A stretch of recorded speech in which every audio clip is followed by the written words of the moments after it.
Hey there, and welcome back. I'm really glad to see you here today. My name is Stephanie Haynes, and I'm an education coach and consultant specializing in helping teenagers build successful pathways through high school and beyond.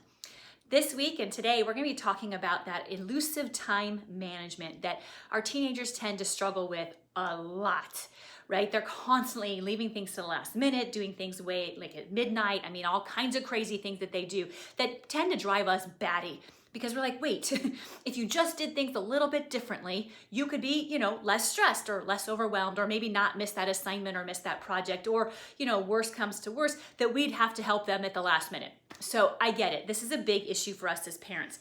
But I would like to argue, and I don't mean like argue, fight, but I would like to present to you the idea that the way we approach time management is based on wisdom of experience. They have no such wisdom of experience.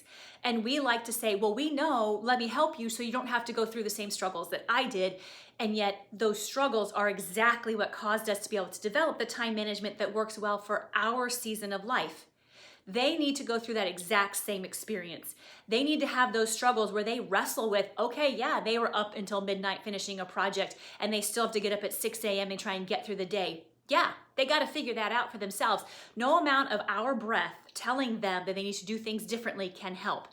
However, you can start having conversations with them and asking them, first, how much does it bother them that they're waiting to the last minute to get things done? How much is it affecting their perceptions of themselves, or how much is it affecting their grades? What do they think? It may be that one, they don't even think about it, which is fair, or two, it may not bother them, and that means it's an us problem. Now, again, if they're dragging you into this, then that's a boundary issue. You should not be helping your child at midnight because they're freaking out because they're getting stuff done.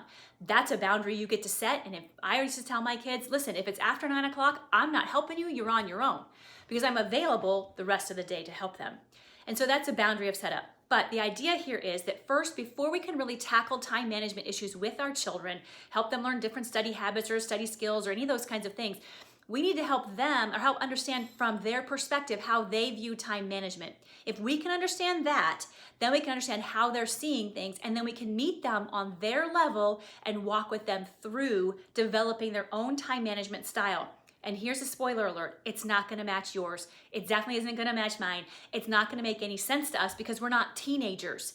But if you remember when you were a teenager, you probably struggled like this. And that's okay because you learned. Our teens need the exact same thing. So that's my tip for today. Back off a little bit, ask them what time management looks like for them and if it's bothering them or not, and then we'll try a new topic tomorrow.